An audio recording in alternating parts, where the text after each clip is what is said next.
सर्वेभ्यो नमो नमः। भवतां शमेषाम् आदरणीयानाम् आचार्यचराणां गुरुजनवृन्दानां काव्यामृतम् इत्यस्मिन् आमुखपटले हार्दं स्वागतम अभिनंदनं च वर्तते। आज सभी संस्कृतनिष्ठ सुधी श्रोताओं का काव्यामृतम इस आमुख पटल पर हार्दिक स्वागत एवं अभिनंदन है। मित्रों, आज हम लोग पुनः गोस्वामी तुलसीदास प्रणीत रामचरितमानस के चिंतनात्मक अध्ययन में पुनः समुपस्थित हुए हैं। पूर्व प्रसंग में हम लोगों ने सुना था कि एक बार रावण अपने संपूर्ण परिकरीय परिकर समुदाय के समक्ष सभा में बैठे हुए थे और उन्होंने देखा, रावण जी ने देखा कि हमारा परिवार दिन प्रतिदिन बढ़ता ही जा रहा है, संख्या अत्यंत वर्धित होती चली जा रही है। तो उन्होंने संख्या जब बढ़ी हुई देखी तो रावण ने विचार किया कि भैया इनका कल्याण कैसे होगा। जिस प्रकार से मेरी प्रवृत्तियां हैं उसी प्रकार से इनकी भी प्रवृत्तियां हैं और मैं अकेले पूरे पृथ्वी को हिला के रख देता हूं, कैलाश को घुमा के रख देता हूं, तो मेरी पूरी जनता पार्टी जो है बहुजन समाजवादी पार्टी, इसका क्या होगा। ऐसी चिंता करने पर उसने एक उपाय सोचा। क्या था उपाय? बोले, दुज भोजन मखहो मोसराधा, सब कह जाई करऊं तुम बाधा। कहा, जहां पर दुज लोग ब्राह्मण लोग भोजन कर रहे हो और जहां पर यज्ञ हो रहा हो, हवन हो रहा हो, श्राद्ध हो रहा हो, वहां जाकर के तुम बाधा डालो। राम राम। क्षुधाचीन बलहीन सुरा, सहज ही मिली हहीं आई, तब मारी हूं की छाणी हूं, भली भांति अपनाई। भूख से दुर्बल और बलहीन होकर के देवता सहज ही में आग मिलेंगे, तब उनको मैं मार डालूंगा अथवा भली भांति उनको अपने अधीन करके, सर्वथा पराधीन करके छोड़ दूंगा। ऐसी इच्छा रावण के मन में हुई। मेघनाद कहूं पुनिह करावा, दीनी सीख बलु बयारु बढ़ावा, जे सुर समर धीर बलवाना, जिनके लरिवे कर अभिमाना। मेघनाद कहूं पुनिह करावा। मेघनाथ को रावण ने पुनः बुलाया और दीनी सिख बलु बयारु बढ़ावा। सिख दीनी शिक्षा दी, कैसी? बलु बयारु बढ़ावा। बल और वैर बढ़ाने वाली शिक्षा दी। जब कोई भी पिता अपने बेटे को अपने बल और वैर वाली शिक्षा दे कि आप जाओ इतस्ततः परिभ्रमण करो, यज्ञों को ध्वस्त करो, श्राद्धों को ध्वस्त करो, ब्राह्मण भोजन न करने पाए, जब इस प्रकार की धारणा कोई पिता अपने बेटा को बताएगा तो बेटा आगे चल के उसी का भोजन बंद करेगा। बिना बताए तो आज माता पिता को भोजन मिल नहीं रहा है, और जब शिक्षा इसी प्रकार के देंगे तब तो निश्चित है कि आप अपना खटिया खड़ी और बिस्तरा गोल करना चाहते हैं। परिस्थितियां यहां तक आ जाती हैं कि लोग माता पिता को, जो चलते फिरते तीर्थ हैं, बाद में वैद्यनाथ धाम, जगन्नाथ धाम की परिक्रमा लगाते हैं। क्या होगा परिक्रमा लगाने से? जो चलते फिरते तीर्थ हैं, उन तीर्थों का तुम सम्मान नहीं कर पाए। प्रात काल उठी कै रघुनाथा, मात पिता गुरु नावहि माथा। रघुकुल कुलीन श्री रामचंद्र जी की ऐसी मर्यादा थी कि सर्वप्रथम उठते थे। मात, सर्वप्रथम गुरु बच्चे की मां होती है, तो मातृस्वरूपा जो गुरुदेव हैं उनको प्रणाम किया। पिता, फिर पालन पोषण करने वाले पिता को प्रणाम करते हैं। और गुरु नाम ही माथा, अर्थात माता पिता गुरु को प्रातः नित्य प्रति प्रणाम करना चाहिए। जैसे नित्य प्रति दोनों मीटिंग भोजन करना अनिवार्य है, उसी प्रकार से नित्य प्रति अपने माता पिता को सम्मान देना अनिवार्य है। ऐसा भी ना हो कि आप पिताजी की चरणों की वंदना करते हो, माता जी के चरणों में साष्टांग गिर जाते हो, लेकिन उनकी बात ना मानते हो। उनकी बात जरूर माने। रघुवंश वर्णन जो गोस्वामी तुलसीदास जी ने किया, वो रघुवंश वर्णन यही हमें शिक्षा देता है कि किस प्रकार से हम अपने जीवन प्रक्रिया का निर्वहन करें। तो मित्रों, आज रावण अपने बेटे को क्या शिक्षा दे रहा है कि देवताओं के प्रति बैर बढ़ाओ और अपने बल का सदुपयोग करो। जय सुर समर धीरा बलवाना। हे पुत्र, जो देवता रण में धीर और बलवान है, जिनके लरिबे कर अभिमाना, और जिन्हें लड़ने का बहुत अभिमान है, तिनहि जीति रण आने सुबाधी, उठी सुत पितु अनुशासन काधी, यही विधि सब ही आज्ञा दीन्ही, आपुनु चलऊं गदा कर लीन्ही। रावण ने इस प्रकार से मेघनाद को शिक्षा दी। और तिनहि जीति रण आने सुबांधी, जिनको अपनी शक्ति पर अभिमान है, ऐसे देवताओं को रण में जीत करके उनको बांध करके बंदी बना करके ले आओ। उठी सुत पितु अनुशासन कांधी, पिताजी की आज्ञा को सिरोधार्य करके बेटा उठ खड़े हुए।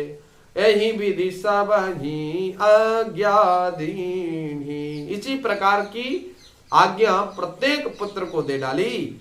आपुनु चलऊं गदा कर लीन्ही, और खुद अपने हाथों में गदा को लेकर के रावण भी चला। चालता दशानन डोलत अवनी, डोलती अवनी डोलती आवनी, गर्जत गर्भ श्रवहि सुर रवनी, गर्जत गर्भ श्रवहि सुर रवनी। आज देखिए, रावण अपने बेटों को शिक्षा दे रहा कि जाकर के तुम यज्ञों को विध्वंस करो और जितने भी देवता हैं उनसे जबरदस्ती बैर करो। यही है राक्षसी पद्धति। चलत दशानन डोलत अवनी, रावण जब चलता है तो पृथ्वी कांपने लग जाती है, पृथ्वी हिलती है। अरे तो क्या भैया रावण बहुत ज्यादा बलशाली था? बलशाली तो था, बड़े बड़े बलशालियों का भी भार उठाने में पृथ्वी माता समर्थ है, लेकिन एक बलशाली पापी का जो भार है उसको उठाने में भगवती पृथ्वी मैया बड़ी भारान्वित महसूस करती हैं कि बहुत बड़ा भार ये पापी कलंक है इस पृथ्वी लोक में। गर्जत गर्भ स्रवहि सुर रवनी, और जब रावण गरजता है तो जो देव रमणिया है अर्थात देवांगनाएं हैं, उन देवनाओं के गर्भ पतित हो जा रहे हैं। और रावण आवत सुने मुसकोहा, रावण आवत सुने मुसकोहा, देवन तके मेरु गिरि खोहा, देवन तके मेरु गिरि खोहा। रावण को क्रोध सहित आते हुए सुन करके देवताओं ने सुमेरु पर्वत की गुफा में प्रवेश कर लिया। भाग करके सुमेरु पर्वत की जो गुफाएं हैं उन गुफाओं में आश्रय ले लिया। दिग्पालन के लोक सुहाए, सुने सकल दशानन पाए, पुनि पुनि सिंह नाद करि भारी, देई देवतन गारी पचारी। दिक्पालों के सारे सुंदर लोगों को रावण ने सू ना पाया, सब दिक्पाल भाग गए। रावण के क्रोध के कारण। सूने सकल दसानन पाए, सून माने खाली, अर्थात खाली, जितने भी दिक्पालों के भवन थे सब खाली हैं। पुनि पुनि सिंहनाद करी भारी, भयंकर सिंह के समान गर्जना करता हुआ रावण देवताओं को ललकारे लगाया और देई देवतन गारी पछारी, और देवताओं को ललकार ललकार करके गालियां दे रहा है। रन मद मत फिरई जग धावा, प्रतिभट खोजत कतहु न पावा, रवि शशि पवन वरुण तन धारी, रवि शशि पवन वरुण धन धारी, अग्नि काल जम सब अधिकारी। रण के मद में मतवाला होकर के वह अपनी जोड़ी का योद्धा खोजता हुआ जगत में दौड़ता फिरा, परंतु उसे ऐसा योद्धा कहीं नहीं मिला। सूर्य चंद्रमा वायु वरुण कुबेर अग्नि काल और यम आदि सब अधिकारी, किन्नर सिद्ध मनुज सुर नागा, हटि सबही के पंथ लागा, ब्रह्म सृष्टि जहां लगी तनुधारी, दस मुख वसवर्ती नर नारी। किन्नर सिद्ध मनुष्य देवता और नाग सभी के पीछे वह हठ पूर्वक पड़ गया, किसी को भी उसने शांति पूर्वक नहीं बैठने दिया। ब्रह्मा जी की सृष्टि में जहां तक शरीरधारी स्त्री पुरुष भी थे सभी रावण के अधीन हो गए। आयसु करहि सकल भय भीता, डर के मारे उसकी रावण की आज्ञा का पालन कर रहे हैं सभी लोग। ना वही आज नित चरण विनीता, और नित्य आकर के नम्रता पूर्वक उनके चरणों में सिर नवाते थे। भुज बल विश्वस्य करी राक्षसी कौन स्वतंत्र, मंडली कमनि रावण राज करई निज मंत्र।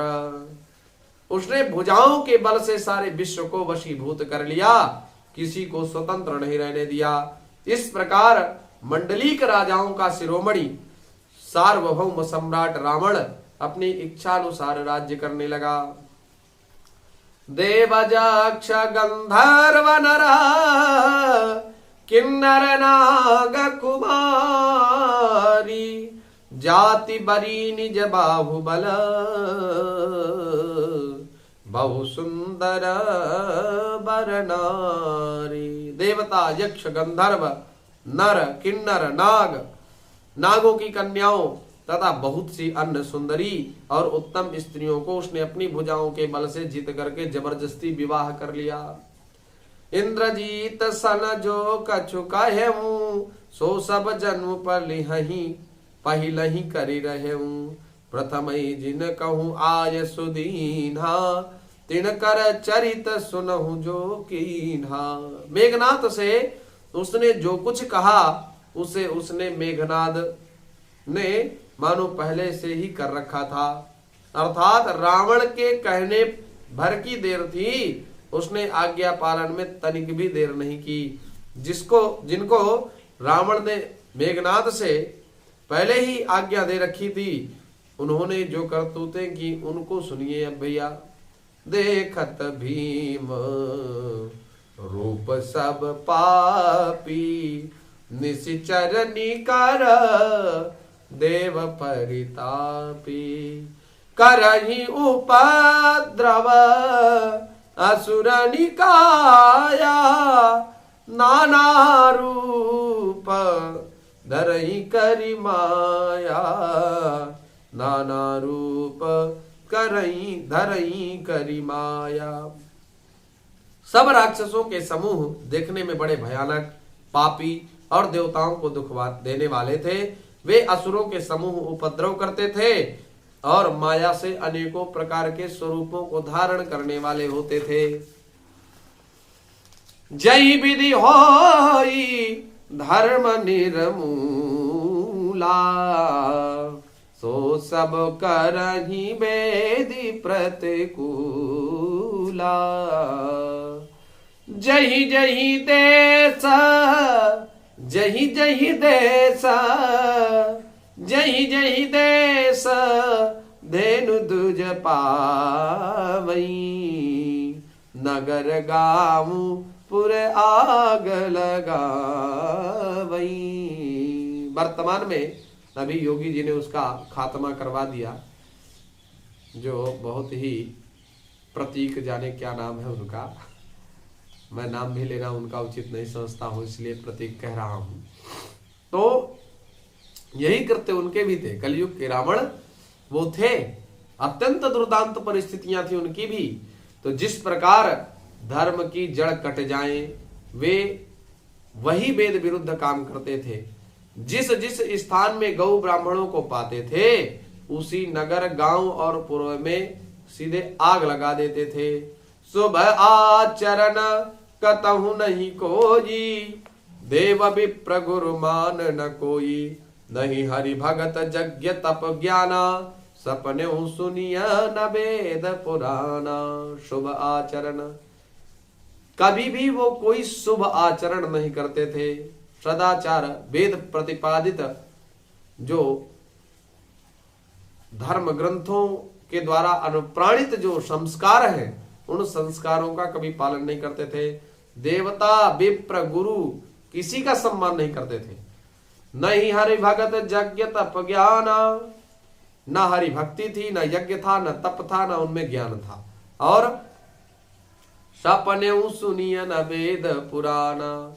पापी से पापी व्यक्ति एक बार जो विचार कर लेता है कि मुझे पाप नहीं करना चाहिए, रात्रि में जब वह शयन करता है तो निश्चित रूप से एक बार ये विचार तो जरूर करता होगा कि मुझसे भी बड़ी कोई पदवी है। उस परमात्मा के यहाँ देर है, अंधेर नहीं है, वहां कोई रिश्वत नहीं चलती। निश्चित रूप से जो मैं कर रहा हूं वो मुझे भरना पड़ेगा। ये बात एक बार कभी ना कभी वो विचारता है, पूरे जीवन में एक बार जरूर विचारता है। लेकिन उत्तम क्वालिटी का शैतान जो होता है, करे सपने सुनिया ना वेद पुराना। उनके स्वप्न में भी, माने विचारों में भी ये नहीं आता कि परम पदवी कोई विधाता है, जो विधाता हमें दंडात्मक अनुशासनात्मक प्रक्रिया के माध्यम से जो हम कर रहे हैं वो हमें भरना पड़ेगा। इस विषय पर तनिक विचार नहीं कर रहे हैं। सपने सुनिया, सामने की तो बात छोड़ो, स्वप्न में भी हरि कथा कभी उनके मन में नहीं आती। और जिनके मन में हरि कथा स्वप्न में भी ना आए, उनको समझ लेना चाहिए हम रावण के दरबारी परिकर हैं। जप जोग विरागा तप मख भागा, श्रवण सुनई दास सीसा। आपुन उठी धावई रहे न पावई, दरी सब घालही कीसा। अस भ्रष्ट आचारा भा संसारा, धर्म सुनिया नहीं काना। तही बहु विधि त्रासई, देश निकासई, जो कह वेद पुराना। अद्भुत आतंक रखा उसने। जप जोग विरागा, जप योग और वैराग्य, तप मख भागा, तप और यज्ञ में देवताओं के भाग, श्रवण सुनई दस सीसा। अगर कहीं यज्ञ में देवताओं का भाग दे दिया जाता है तो रावण को बड़ा बुरा लगता है, किसको भाग दे दिया गया। और आपुन उठी धावई, उसी समय वह स्वयं उठ करके दौड़ पड़ता है। और राही न पावई, उसको देवताओं के नाम से इतनी भयंकर चिढ़ थी। धारी सब घालई कीसा, वह सबको पकड़ करके विध्वंस कर डालता था। और असभ्रष्ट आचारा, इस प्रकार का भ्रष्ट आचार अर्थात क्रियाएं जो थी उसकी इस प्रकार की भ्रष्ट क्रियाएं थी। भा संसारा, संसार में इस प्रकार की भ्रष्ट क्रियाओं को रावण करने लगा। और धर्म सुनिए नहीं काना, धर्म की चर्चा अगर हो रही हो तो कान बंद, कोई चर्चा नहीं सुनी जाती उनके द्वारा। और ते ही बहुविधि त्रासई देश निकासई, उस व्यक्ति को बहुत प्रकार की त्रासना देता था, बहुत ताड़ना देता था और देश से निकाल देता था। कौन सा व्यक्ति है वो? तो बोले जो कह वेद पुराण, जो वेद पुराणों की चर्चा करते थे उनको घर से निकाल देता था। ऐसी करनी थी रावण की। बरनी न जाई अनीति, घोर निशाचर जो करही, हिंसा पर अति प्रीति, तिनके पाप ही कवन मिति। राक्षस लोग घोर अत्याचार करते थे, जिसका वर्णन गोस्वामी तुलसीदास जी कह रहे कि मेरे द्वारा तो नहीं हो पाएगा, इनका वर्णन तो कोई इन्हीं के जैसा कवि कर सकता है। और हिंसा पर अति प्रीति, अर्थात हिंसा पर इनकी अत्यधिक प्रीति थी। और पाप ही कवन मिति, उनके पापों का क्या ठिकाना। यहीं पर मास पारायण छठा विश्राम परिसमाप्त होता है। पुनः आप सभी लोगों का हार्दिक अभिनंदन वंदन करते हुए वाणी को विराम। नमो नमः।